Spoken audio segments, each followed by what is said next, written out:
Atom বোমার পর এবার হাইড্রোজেন বোমা। কর্ণাটকের মহাদেবপুরায় ভোট চুরির পর্দা ফাঁস করে সেটাকে অ্যাটম বোম বলেছিলেন কংগ্রেস নেতা রাহুল গান্ধী। এবার পাটনায় দাঁড়িয়ে হুঁশিয়ারি দিলেন হাইড্রোজেন বোমা ফাটানো। দেশে বিজেপি থেকে নির্বাচন কমিশনের ভোট চুরির আরও প্রমাণ দেওয়া হবে বলেই দাবি করছেন রাহুল গান্ধী। তার বক্তব্য, ভোট চুরির হাইড্রোজেন বোমা ফাটলে নরেন্দ্র মোদীর মুখ লুকোনোর জায়গা থাকবে না। সোমবার বিহারের পাটনায় ভোটার অধিকার যাত্রার শেষ দিনে ইন্ডিয়া জোটের শীর্ষ নেতারা হাজির হয়েছিলেন। গান্ধী ময়দান থেকে যাত্রা শুরু হয়, শেষ হয় BR আম্বেদকর পার্কে। বিহারে আগামী বিধানসভা নির্বাচনে এনডিএ সরকারের পতনের ডাক দেন জোটের নেতারা। বিজেপি কমিশনের যোগসাজশ নিয়ে সরব হন তারা। এদিনের কর্মসূচি থেকে কংগ্রেস সভাপতি দাবি করেন আগামী 6 মাসের মধ্যে বিহারের সরকার পরিবর্তন হবে। তার কথায়, ডাবল ইঞ্জিন সরকার 6 মাস পর থাকবে না। নতুন সরকার হবে গরিবের সরকার, মহিলা, দলিত, আদিবাসীদের সরকার হবে। আরজেডি প্রধান তেজস্বী যাদবও বিহারের পরিবর্তনের ডাক দিয়েছেন। তার বক্তব্য, নকল মুখ্যমন্ত্রী নয়, বিহার চায় আসল মুখ্যমন্ত্রী। বিহারের এনডিএ সরকারের মুখ্যমন্ত্রী নীতিশ কুমারকে নিশানা করেন খার্গে। দাবি করেন একসময় নীতিশ সোশ্যালিস্টদের হয়ে কথা বলতেন, গোটা দেশ ঘুরে ঘুরে লোহিয়া, জর্জ ফার্নান্ডেজদের মতন গুণগান করতেন। मुझे ताजुब लगा कि इतनी बड़ी संख्या में लोग आ रहे हैं यहाँ पर।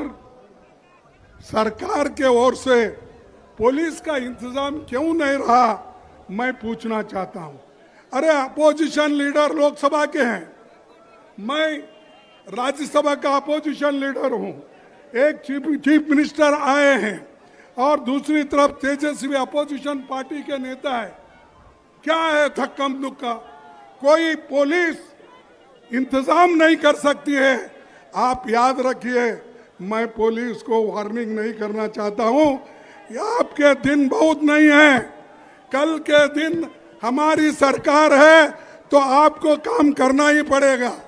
लेकिन आप अगर लोगों को धक्का मुक्की करके ये सरकार की बात सुन के अगर आप ये मीटिंग फेल करने का अगर कोई कोशिश करेगा, ये होने वाला नहीं है।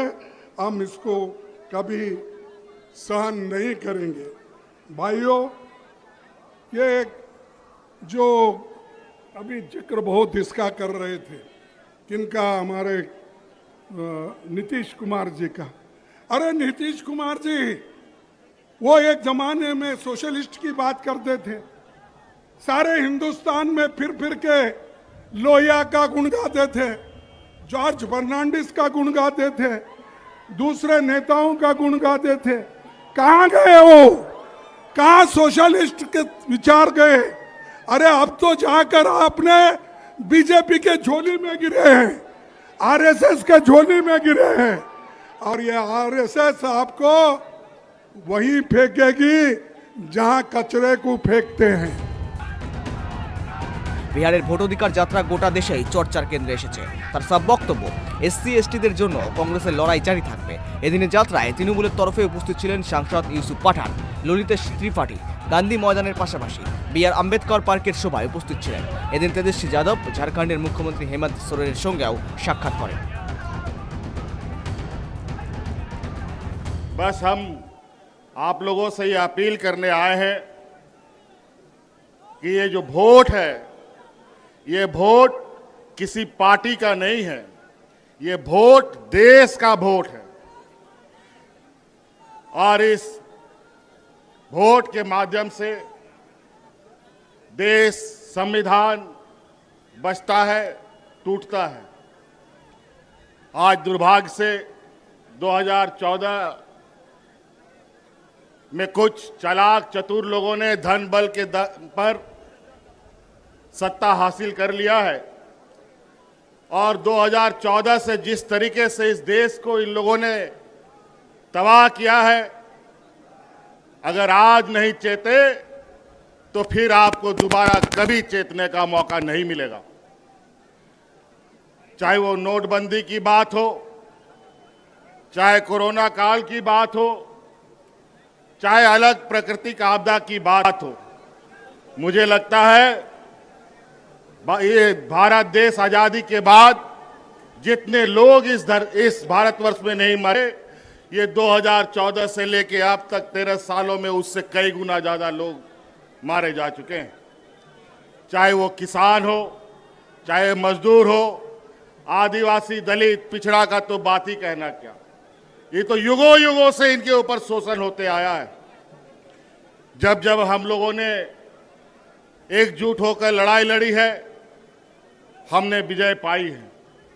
आज फूट डालो और राजनीति करो के रणनीति के आधार पर मौजूदा एनडीए सरकार देश में और विभिन्न राज्यों में काबिज है और धन बल के दम पर, ईडी, सीबीआई, इनकम टैक्स के दम पर लोगों को, जनप्रतिनिधियों को डराने धमकाने का काम कर रहा है।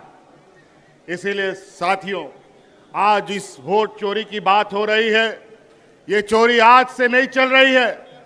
बड़े भाई राहुल गांधी जी ने तो बहुत पहले से ही इस पर नजर गाड़ रखे थे, लेकिन अंतोगत्वा वो वोट चोरी करने वाला समूह आखिरकार पकड़ा जा चुका है और आज वो लोग आपके सामने उनका पर्दाफाश किया जा रहा है।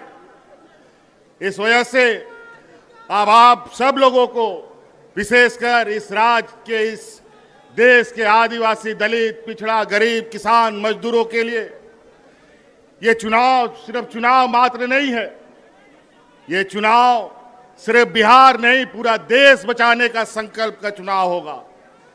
बिहार के युवाओं को मैं कहना चाहता हूं, ये बिल्कुल सही बात है। देखिए, वोट चोरी का मतलब अधिकार की चोरी, वोट चोरी का मतलब आरक्षण की चोरी, वोट चोरी का मतलब रोजगार की चोरी, वोट चोरी का मतलब शिक्षा की चोरी, वोट चोरी का मतलब लोकतंत्र की चोरी, वोट चोरी का मतलब युवाओं के भविष्य की चोरी।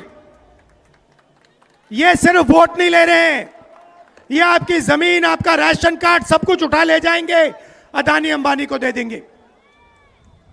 भाइयों और बहनों, जिन शक्तियों ने महात्मा गांधी की हत्या की, वही शक्ति इस संविधान की, अंबेडकर जी की संविधान की, गांधी जी की संविधान की हत्या करने की कोशिश कर रहे हैं।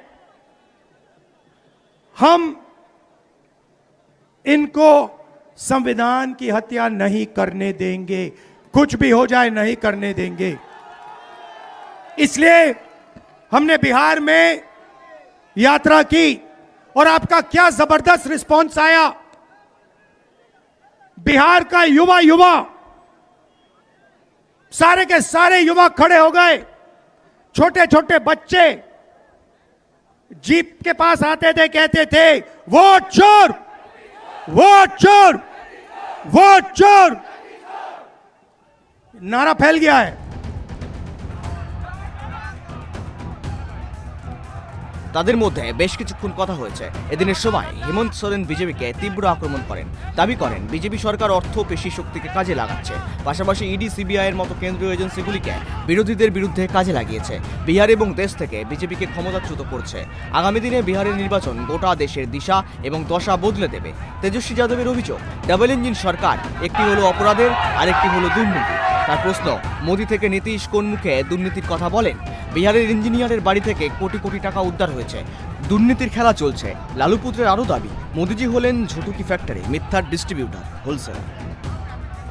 Bureau report, 5 TV Bangla.